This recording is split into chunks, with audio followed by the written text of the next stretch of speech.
بیٹھ کر اپنے من چاہے ووٹ ہی درج کرنے ہیں تو اس پروسیس کا حصہ بنی کہ پھر ضرورت کیا ہے.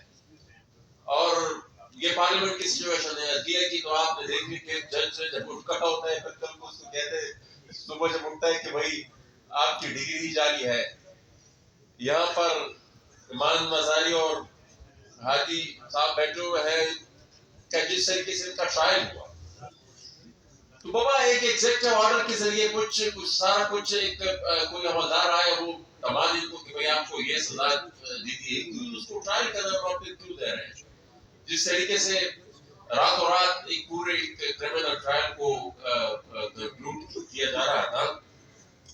باقی بلوچستان کی جو سچویشن ہے, پختونخوا کی جو سچویشن ہے, اور ایک اور اچھا اس کو یہاں پر یہ بھی بحث ہوئی کہ یو این رپورٹرز اور international community X Y Z خاموشی تو ایک طرف رکھ دیں, جتنے بھی یہاں پر غیر آئینی غیر قانونی کام ہو رہے ہیں اس کو انڈورسمنٹ وہاں سے ملتی ہے, الٹا پروٹوکول ملتا ہے. اور اس سے ملتا ہے کہ ایک نیا جنگی چیکا ملنے والا ہے اور ایک نیا گندا کام یہاں پر ایک نئی پراکسی وار یہاں پر شروع کرنا چاہتے ہیں.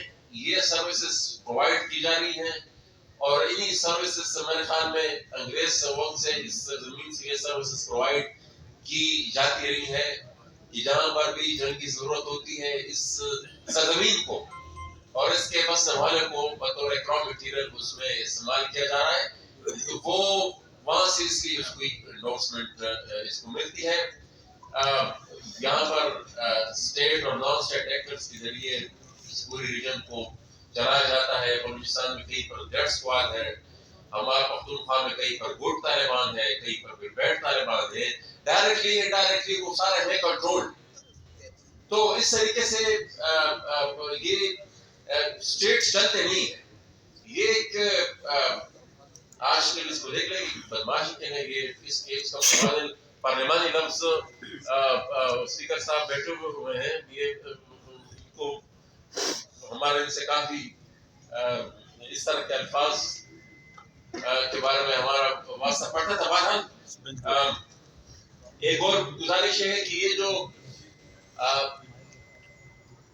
جن کے پاس طاقت ہوتی ہے وہ خود سے کبھی سرنڈر نہیں کریں.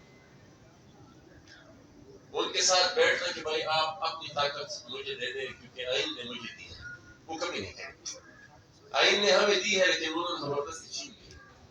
اب اس کو دوبارہ چھیننے کا جو آئین میں لکھا ہے, اور آئین بائی دا وے جو آئین جس طرح میں نے شروع میں کی وہ کانسٹیٹیوشنل آرڈر ٹوٹ چکا ہے. یہ جو یہاں پر فیڈریٹو یونٹ سے میرے خیال میں وہ اس موجودہ سوشل کنٹریکٹ پر شاید ولنگلی, زبردستی تو الگ سی بات ہے, ولنگلی وہ شاید اس پہ اس فیڈریشن میں آگے چلنے کو پھر تیار نہ ہو. وہ ایک الگ سی ڈیبیٹ ہے. لیکن جو پاور سرنڈر ہوئی ہے وہ جن کے پاس ہے وہ تو خود سے سرنڈر کریں گے نہیں. جو چین چکے ہیں وہ خود سے سرنڈر کریں گے نہیں, یہ چینی پڑے گی. اور اس کے لیے میرے خیال میں پولیٹیکل اسٹریٹجی کی ضرورت ہے کہ کرنا کس طریقے سے.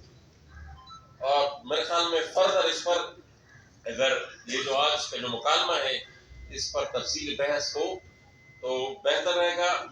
آج جو کنوکشنز ہوئی ہیں ہم اس کی مذمت کرتے ہیں.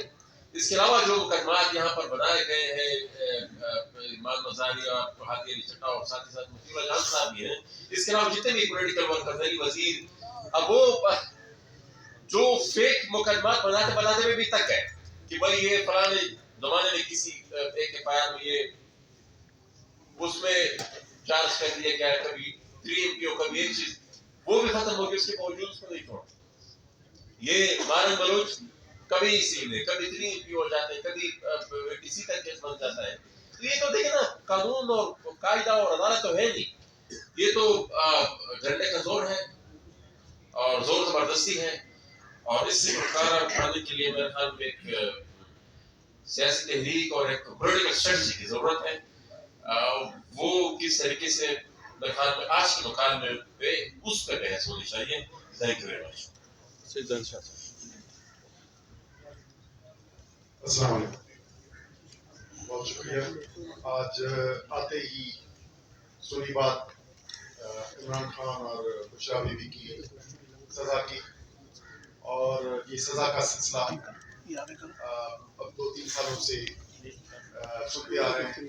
پچھلا بھی جب 1 اگست کو ہوا پروگرام تو اس میں بھی سزائیں آئیں، تو ان کی مذمت کرتے ہیں.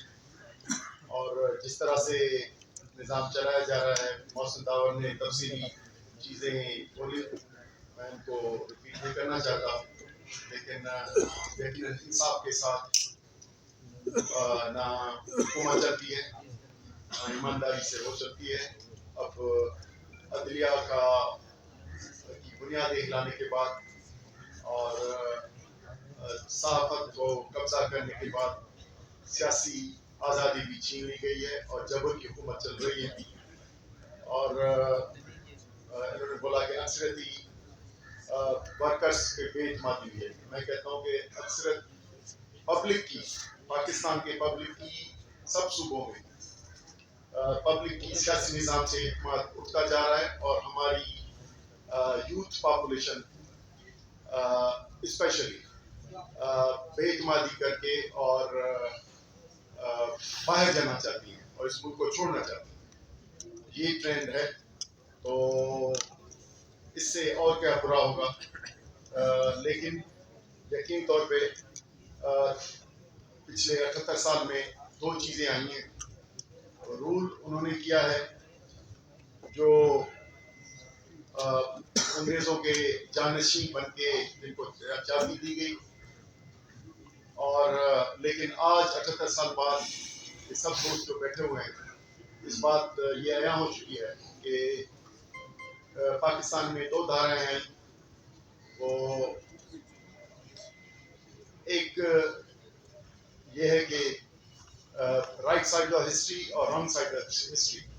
جو پپٹ پالیٹیشنس جو کریٹ کیے گئے اسٹیبلشمنٹ کے، وہ رانگ سائڈ آف ہسٹری پہ ہیں، لیکن وہ اور دوسرے رائٹ سائڈ آف ہسٹری جس سے محمود خان بیٹھے ہوئے ہیں. اور اس وقت ملک بننے کے وقت بھی ان کے والد خان شہید یا باچا خان یا جی ایم سید یا دوسرے ساتھی فرام ویری فرسٹ ڈے ان کو ٹریٹر یا اینٹی اسٹیبلشمنٹ کر کے ڈیل کیا گیا. اس کا فائدہ نہیں ہوا ملک کو، اور اس لیے جو رائٹ سائڈ